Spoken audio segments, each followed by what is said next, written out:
student must make when they decide to attend Ocean's Edge School of Music is which track will they take?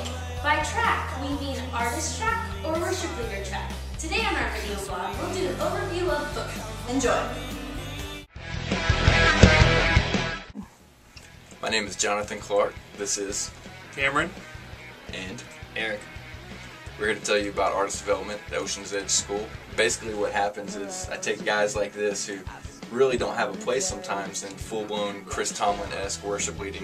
Not that we don't love Chris Tomlin. But sometimes they don't really feel called to do that particularly. So they write songs, they play in bands, they play all kinds of different music, and we give them an opportunity to basically be free to create and be who God has made them to be specifically. And they don't have to feel shut down that maybe they're not the standard I tuck my shirt in like worship leader kind of guy. Skills are good too. True.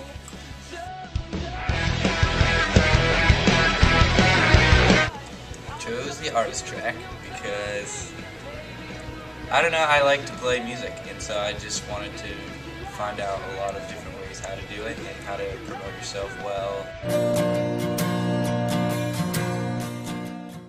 I love doing this.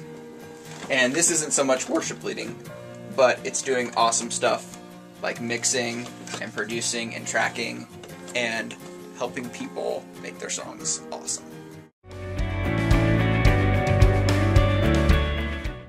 Hello and welcome. I am at the Plantation campus of Calvary Fort Lauderdale, and my name is Andrew Woodell, and I teach the Worship Leader 101 class.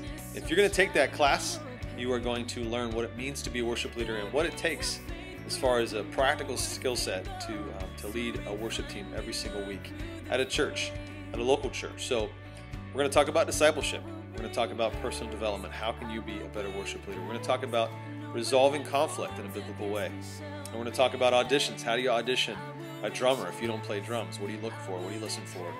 How do you audition any instrument that you don't play? What are you listening for?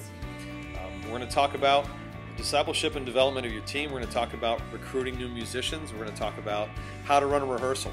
So all those things and more in the Worship Leader 101 class, as well as going through a really solid book by A.W. Tozer on worship and what it means. So every week we're going to read a chapter of that and discuss it, and talk about it, and we'll be posting forums, we'll be reading blogs by other worship leaders all across the world. And that's what it means to take Worship Leading 101, and I think you're going to love it. So I'll see you next year.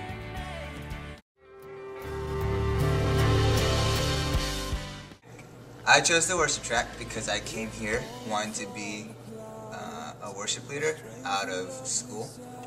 So I wanted to just get more training and education on becoming a worship leader and a worship pastor. And I'm hoping to get a job at a church after this year. My favorite thing about being in the worship track is actually Woodell's teaching. He does a really good job of just incorporating biblical truth in our classes, and it's definitely helped me a lot to learn about the heart of worship. Wow, that was really something. Yeah, I had no idea there was such a difference between artist track and worship track. There's something here for everyone. Definitely. So which one will you choose? The choice is up to you. Well, that's all for now. I'm Ashley. And I'm Amber. Join us next time on OE Life.